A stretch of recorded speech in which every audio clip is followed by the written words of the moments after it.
Аман Қонақбаевтың қатаң режимдегі түрмеде торыққанына биыл 9-шы жыл.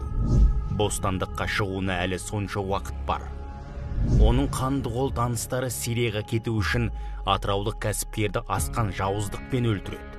Ал Аман сол қылмыстың куәгері бола тұра құзырлы органдарға хабар бермепті. Намаз бастамай тұрғаннан өзімен кішкене қуанышта болдым. Соның бәрін осы қоямын деп сол намаз бастадым.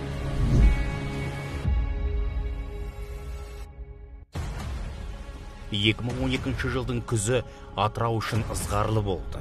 8 адамнан тұратын топ интернеттегі радикалды уағызшылардың уытты уағызына уланып, тәкпірлік идеологияны қабылдайды. Ролан деген қылмыстық топтың жетекшісі, ол жаңа деструктивтік діни ағымның жақтасы болған. Қасына тартқан жігіттердің бәрінің дінге енді берілген діни білімдері таяз болуын пайдаланып, олардың миын уландырған. Біз Сирия аумағында бару керекпіз, ол жерде жаңа мұсылмандарды қудалау болып жатыр, мұсылмандар өзінің бостандығы үшін соғысып жатыр деп. Ол үшін біз бірақ ақша табу керекпіз деп, қылмыс жасаймыз деп бір неге келген, ұйғарымға келген. Ролан Аманжолов тізгіндеген топта Сейсенғалиев деген болады. Әлгінің жездесі Сириядағы содырлармен байланыс орнатқан көрінеді. Бұны естіген Аманжолов шетелдегі көсемдеріне қарулы қақтығысқа өзінің де жақтастарының да қатысқысы келетінін жеткізеді.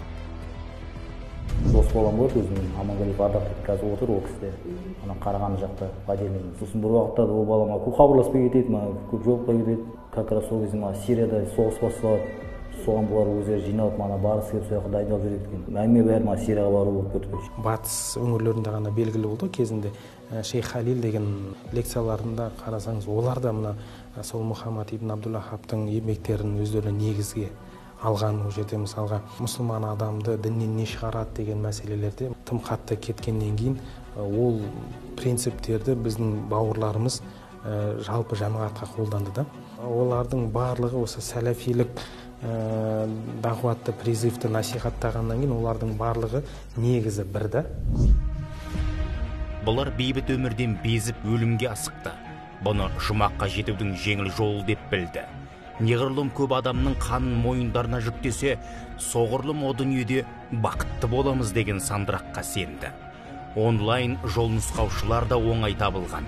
Алдын ала сөз байласқан жерлестеріміз Самара арқылы Түркияға жетулері тиіс болған. Арғарай ұры өткел арқылы шекарадан өту тез көрінеді. Бірақ қаржы тапшылығы қолды байлап, олар ел ішінде ауыр қылмысқа барады.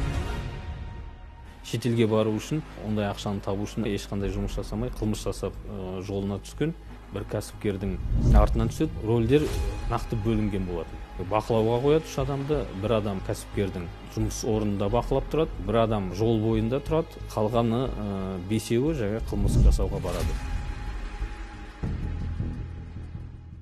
Сол көліктің иесі Аман, ол қаскөйлердің жоспарын алдын ала білді. Бұған қоса жәбірленушіні танитын боп шықты.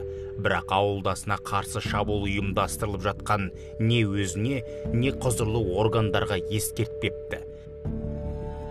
Өздері манадай топ құрып жиналып сөйлесіп жүрген анда мұнда сол бір күн шақырды, қылмыстарын айтады, осындай жерде коммерсант бар, соның ақшасын алып, сол ақша керек жолға деп. Үйде оламын, сол дос балаңыз звондайды, бір жерге апарып тастау керек болады, қылмыс болған жерге былай бөлге киватса, звондап жүріп телефон тастап кетеді маған қолыма. Сол отырамын сол жерде, сағат 3-ге дейін отырамын, сағат 8-ден барғанда 3-ге дейін отырамын. Кәсіпкер өз үйіне келгенде бұлар бұны қару көрсетіп, қорқытып, кәсіпкердің өз автокөлігінің артына салып алып, қаланың шетіне апарып, сол жерде ұрып соғып, ақша бопсалайды.